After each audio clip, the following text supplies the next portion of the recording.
Rahul Bose. Yes madam. তুমি এসো।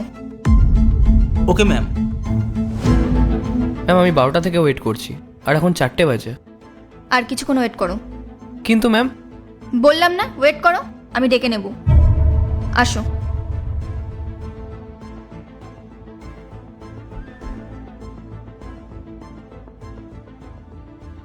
Ma'am, আমি দেখছি এই ক্যান্ডিডেটটা সকাল থেকে বসে আছে। আপনি ওনার ইন্টারভিউ কেন নিচ্ছেন না?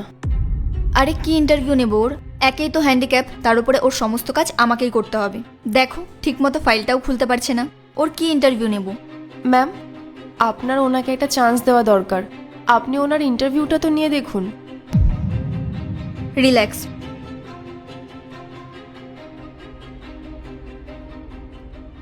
রনিত মিত্র, ইয়েস ম্যাম। চলে এসো। ঠিক আছে।